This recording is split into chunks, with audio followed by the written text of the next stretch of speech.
want to thank you for joining us once again for 1x1. I'm Rob. And I'm Sue. And we are the Parkers. And so today is episode 7. But before we jump into the topic, why don't you give us our non-sponsor sponsor for the day? So I guess I was feeling a little like melancholy today because when I went to grab a mug, I found this mug from Mother's Day as we're approaching Mother's Day that says, "We love mommy," and it was everyone's signature from way back when. And I could tell, I don't actually know what year it is. A long time ago. It was a long time ago, but I could tell that this is like a kindergartner, first grade handwriting, and he's currently 17. So it's a long time ago. It's a long time ago. So sponsored by the memories of years of having 4 children, 5 and under. Yes.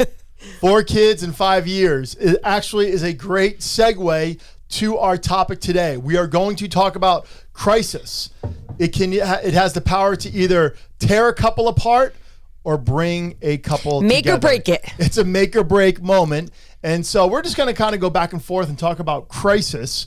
We're going to jump into our first real moment of crisis that we had. But before we jump into that, I just want to say that I think as people, we really kind of don't identify what real crisis is. I think oftentimes we look at just kind of life as just always being in crisis rather than really identifying what a crisis moment is. And that's a great point because crisis looks different for men and women. Yes, I think, generally speaking, women seem to have a crisis situation maybe a little bit more. We feel like there's crisis a little bit more.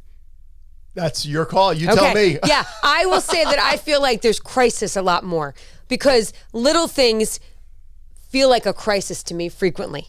Okay.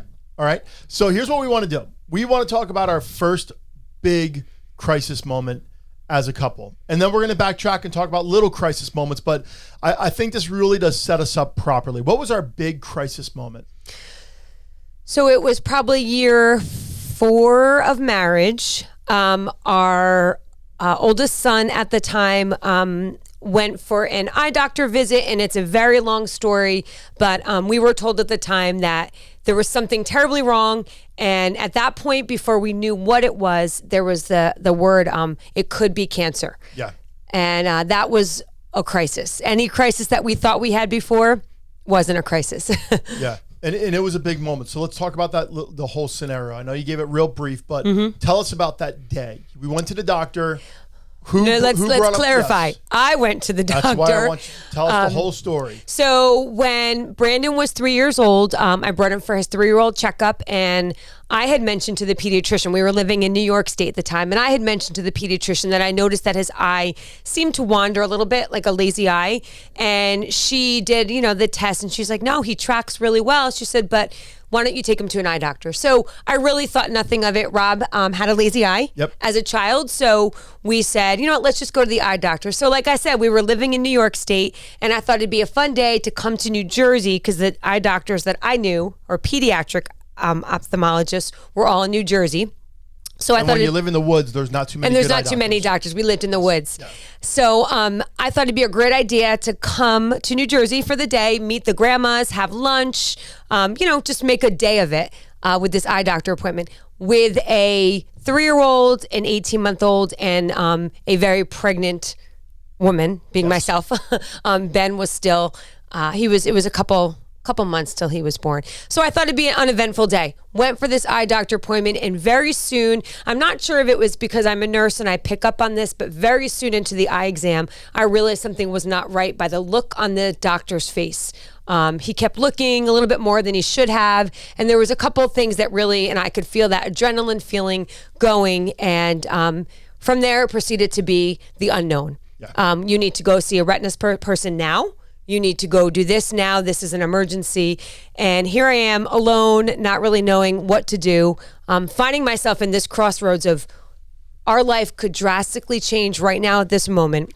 Because once the word cancer was spoken, that just, kind of did a number on me.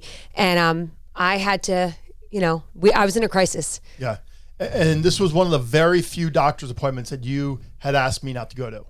I went to almost every single doctor's appointment with you in some kind of capacity, especially since we had 2 kids.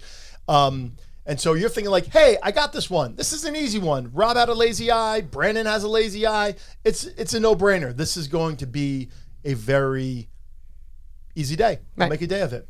And I'll never forget that day, because when you called me, coming back to crisis, and you had said that sometimes women see crisis very different than men. And I knew that when I heard Sue's voice that this was a real crisis. I know when Sue calls me frantic, is that oftentimes a real crisis?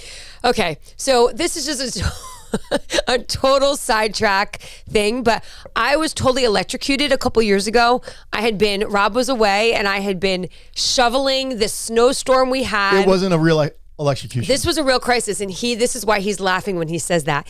And a lamp had broke, or there was something not right, and I went to go put my hand to put the light bulb in, not realizing I was dripping wet from shoveling. And I had this, and I was on the phone with Rob, and I had this like shock, and it went through my arm, and it like threw me to the ground, and I was crying, and he was laughing because he was like, it was not a real like Panic Sue. Okay, correct? But what did Lukey say to you in that moment? What did Lukey say? Because he watched the whole thing unfold. What did he say? Each of our kids had a different response, very characteristic of each of their personalities, because they were all home at the time. Yes, except for me. I was in Colorado. Except you were in Colorado. Ben walked by, looked at me on the ground, and goes, I'm out, and left with his food to go to his room. Luke said, get up. What are you doing? He looked at my hand. He's like, is there anything in your hand? You're fine. Get up. Stop whining. So okay. And Becky? Becky was in her room, ignored it. Okay. And Brandon later said, I thought I heard screaming. Yes.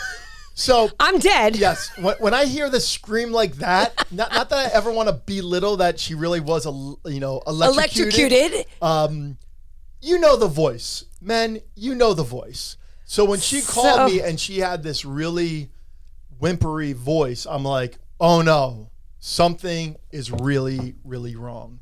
And that day changed the course of our life forever, because he did not have cancer, but he has a very rare eye disease called juvenile X-linked retinoschisis. And so, we're so thankful that he didn't have cancer, because they basically told us that he would have cancer that would kill him. But now he lives with an eye disease. He's legally blind, and he's overcome everything. He's in every law obstacle school. There could be to overcome. Brandon Parker has overcome. Yes. You tell him no, he will find out a way to say yes. But it was a real crisis in our life. And the one thing that I've learned, just being in counseling, doing counseling for couples and just studying all the time, is that an illness or a child's disability is one of the number one causes for divorce. The statistic is so high of couples that have a child that have a disease or disability. And so we knew that we were going to really have a fight on our hand, and that we knew that this crisis would either pull us apart or pull us together. And I'll never forget that day, like yesterday, just as you are reliving it right now. I knew that this was one of those days that life was saying, game on. What are we going to do about it? And I'll never forget going home after work. I think I actually left a little bit early. And I remember giving you a big hug and said, hey, it's okay. It's okay. We will get through no matter what it is. And so we really started a course of learning how to handle crisis properly. So let's talk about we're going to talk about how we handled that moving forward. But how did we handle crisis prior to that? I would actually say not well. I would say horrible. I was being a little bit nicer. Horrible. I think it's fair to say that we both are very passionate people. Yeah. And we often joke about we love hard, we play hard, but we fight hard. And we have really been good with that. We've learned how to really take each other's gifts and personalities and how to work it. But back then we didn't really know. And the context, once again, is having small children. We had a lot of small children at one time, which is very stressful. Yes. Very stressful. Yep. And, and our kids were not kids that just sat and colored all day. No. We had 1 out of 4 who would do that. Becky. As a little girl only. As a little baby only. Yep. Yeah. Yeah. But really. That lasted short time. But I think the big problem was that we looked at everything as a crisis, not as a circumstance. I mean, we have circumstances that we go through every single day. And yes, there are some things that are crisis. The car breaks down, car accidents, something happens. Right. There are things that are crises, but when you really are confronted with a big crisis, it's a game changer. And so oftentimes, because we haven't handled crises in the past well, when big things happen, we don't know what to do. And I think it's important to say what we've kind of seen in our marriage through crisis is that the little things I have come to do really well. Yes. The day-to-day crisis, I've come to handle a little bit better. Is that fair to say? 100%. So before you go on, okay, tell us why you handle the little day-to-day crises, because again, there are crises all the time. And then there's the big crises. Yeah. Talk to us about why you handle the crises, the day-to-day crises really well. The real answer or the answer I should give? I think the real answer now is, and this is really my heart, is that I've learned the hard way what a real crisis is versus a not real crisis. That's the real answer. Okay. But to be honest with you, if I really were to check my heart on this, I think the day-to-day stuff I handle better because I am in control of it. If I had to be honest, I can control stuff, at least back then with the kids, what the course of the day, what it was going to be like. It was in my hands to control the little things, right? Yeah. But I think when it comes down to it, to me, perspective of crisis has really been a huge part for me because I know what it's like to live in that place where you look at yourself in the mirror and say, will I ever feel any joy again after this? And now, so the little things to me, Yeah. And for me is I'm really bad with the little crises that don't mean a lot. The little things that happen, the moment with a broken down car or conflict with a person, those are the things that really throw me off. Because you want to fix it. Because I want to fix it. And you can't fix those little things sometimes. I can't. But the big things, I actually handle great. Pretty amazing. Yeah, he's good. It's almost spooky, the divide from the little crises to the big crises. And that's why even during, COVID, for me, it's like, hey, we're going to get through this. No big deal. Let's just plow through. And everyone's like, what?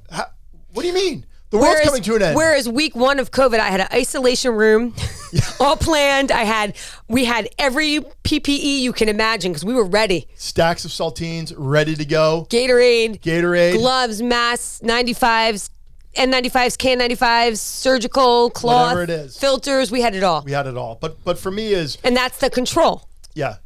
And I do think this is where I think that's important for us to talk about. So much of how we handle crisis is how we grew up in crisis.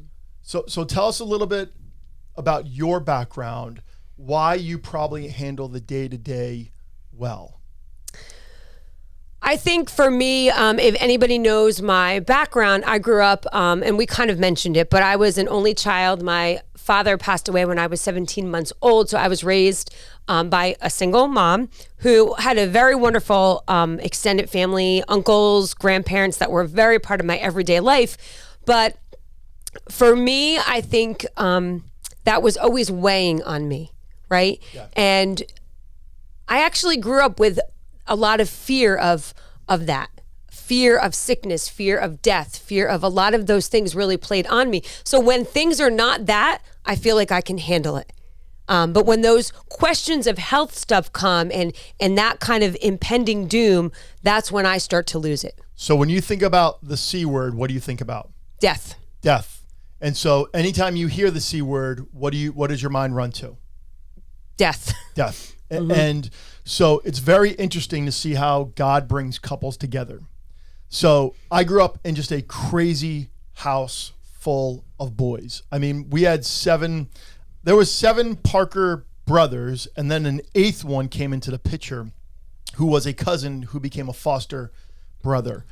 And our everyday life was so chaotic. Nothing ever seemed to kind of play out the way that it was supposed to be. And so for me, growing up, if I had anxiety, it was in the anxiety in the everyday, the little things, the little stupid things. And so for me is I never just everything was always kind of a double checking, triple checking. You know, it's almost like when we leave the house, I would say, is the door locked? She's like, we locked it 12 times. Like, is it this off? You turn off the lights 5 times. And it's the little things. But I also grew up in a house where out of all 7 Parker brothers, each of us almost died. Each one of us had a near-death experience. So when I was in 2nd grade, I was hit by a car in Allendale, New Jersey, and it almost killed me. That was one of the things. When I was 15 years old, I had to have both my knees operated on. That's another thing. When I was 16 years old, I had kidney stones at the age of 16 and was put in the hospital. That's another thing. When I was 18, I had a water slide accident that ripped out my tricep. And then when I was 20-something years old, I had a spinal injury that they actually thought I had MS, which I don't have. I just have spinal damage.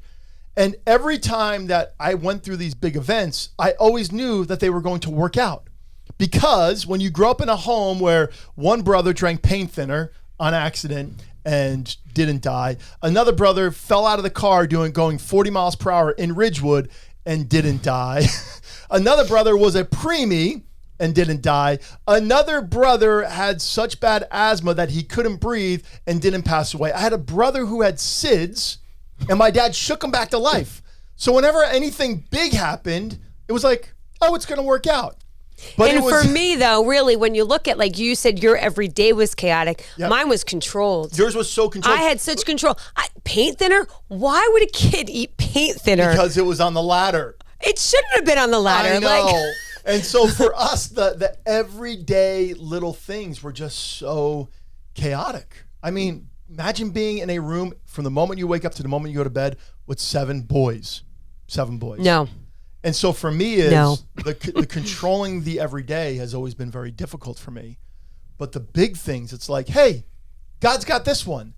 And so we've really been in the struggle of learning the opposite.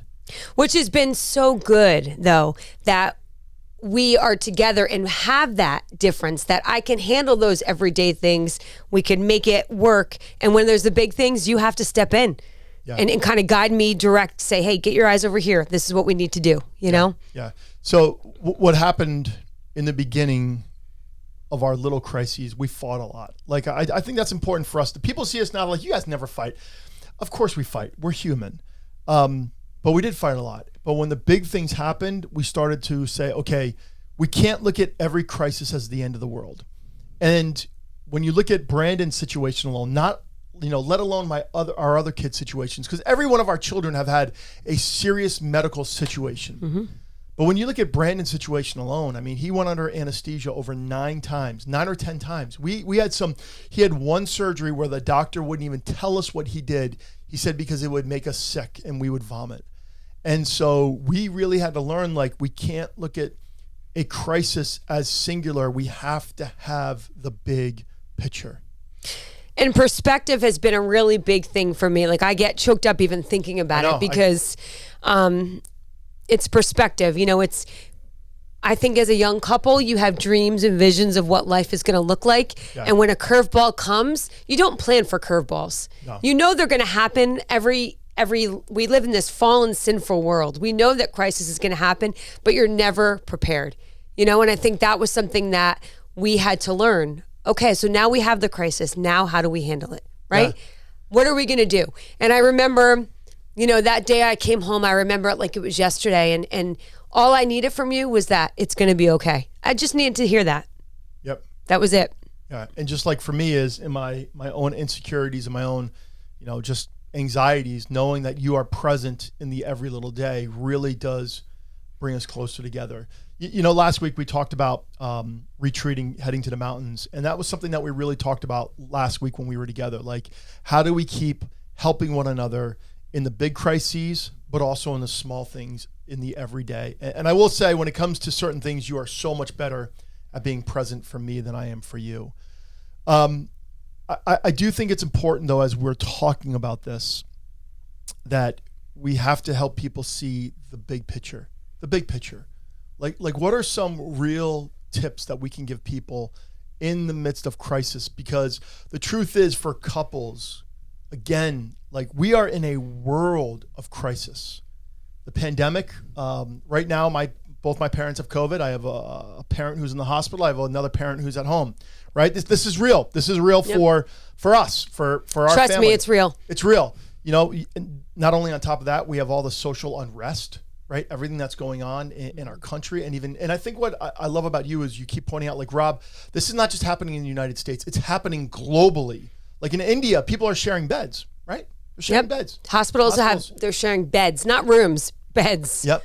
I think about even financially. Like, I know right now people are spending money like crazy and redoing their houses, but like, what happens when everything just kind of collapses? What happens when everything collapses? Like, how are we going to handle it if something like that were to happen? Mm-hmm. So what's like something really helpful for our listeners when you deal with crisis? Let's just kind of go back and forth a couple times.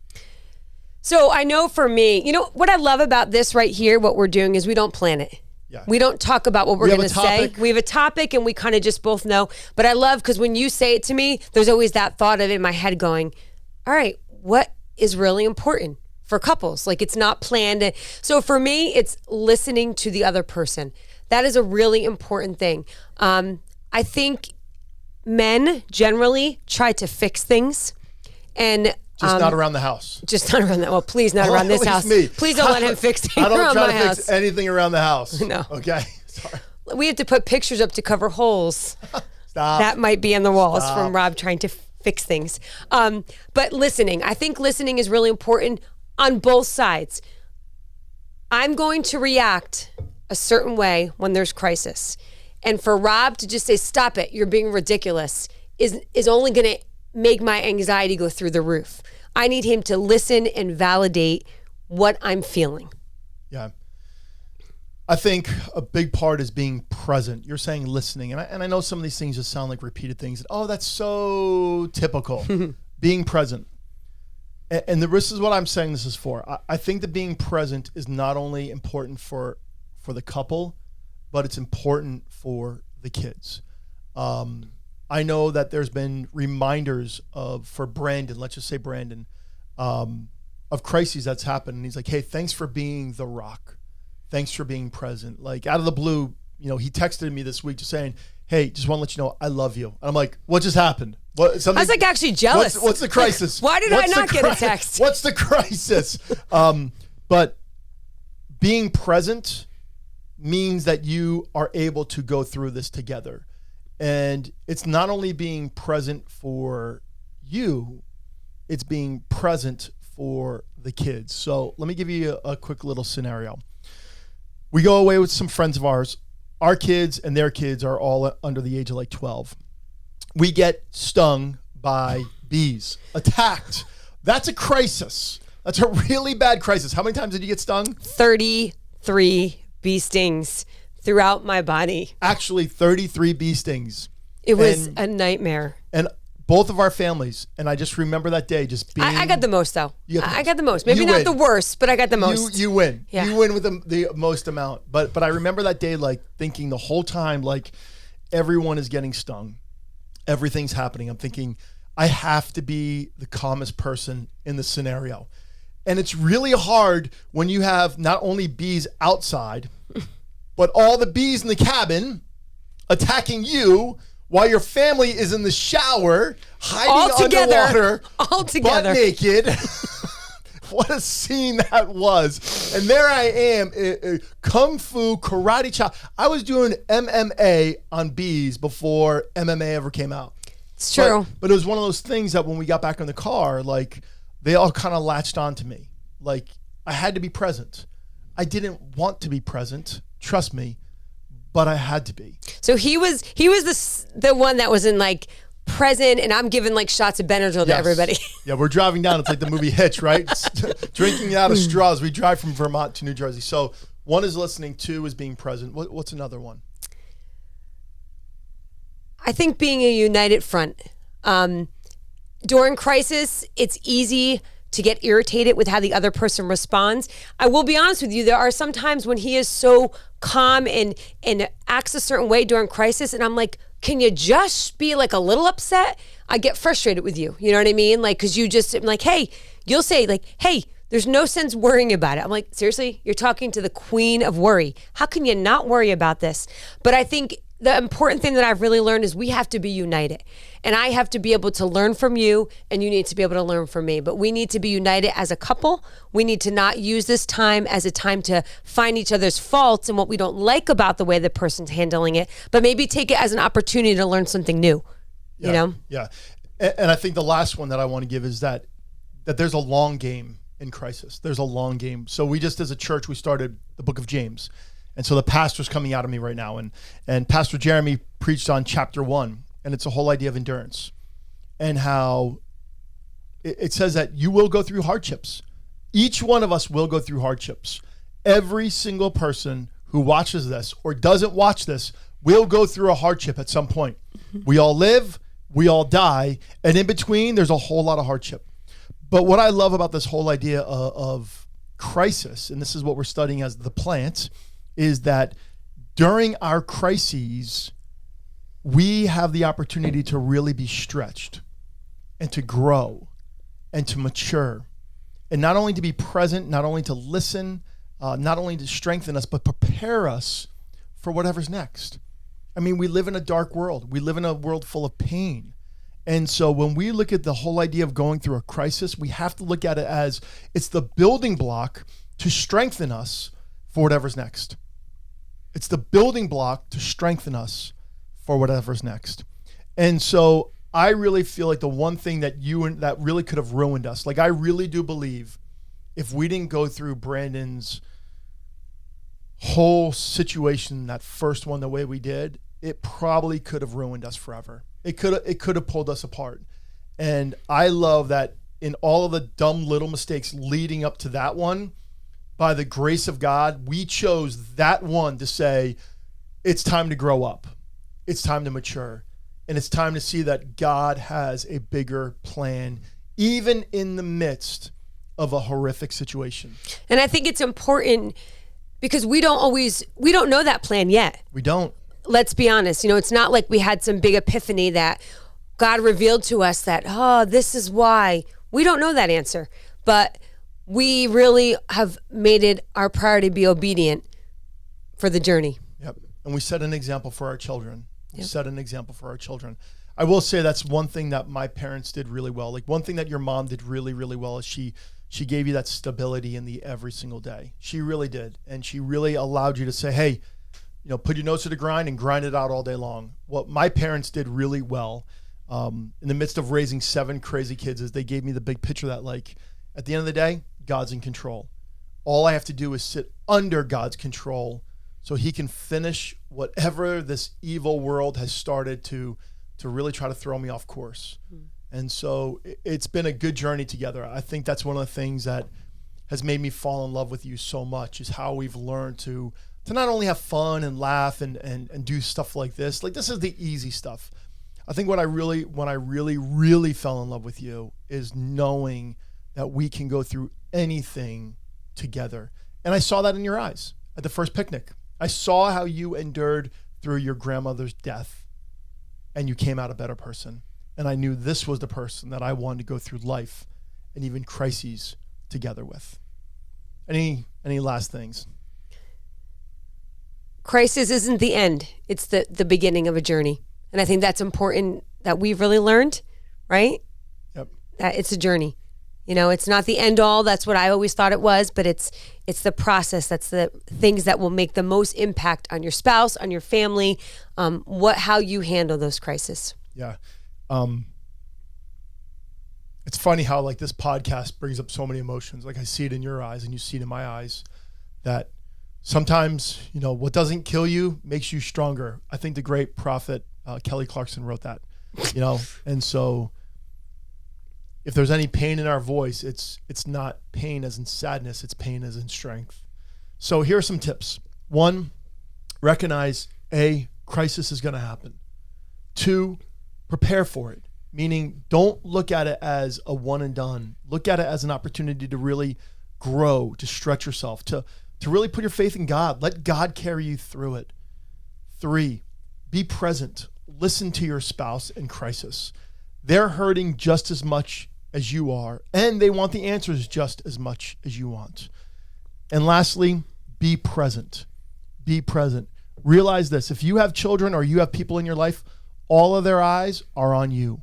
They're watching how you are going to handle crisis, and it's going to either disempower them, take away the power to handle crisis properly, or it's going to empower them to handle crisis really, really well. And when I look at this mug, just to go back to the mug, and I look at all the different signatures from all of the different children, I remember this time like it was yesterday. And I can remember that this was a time that there was a lot of crisis going on. Yeah. So this mug is a reminder that the journey might have been hard right now, but we are seeing some of the most beautiful blessings after that journey right now. Yep. Well, some of the most beautiful blessings. So thanks for joining us. Thank you for joining us. Remember, crisis, it has the power to either pull you together or pull you apart. So I'm Rob. And I'm Sue. And we're the Parkers. Have a great week, everyone.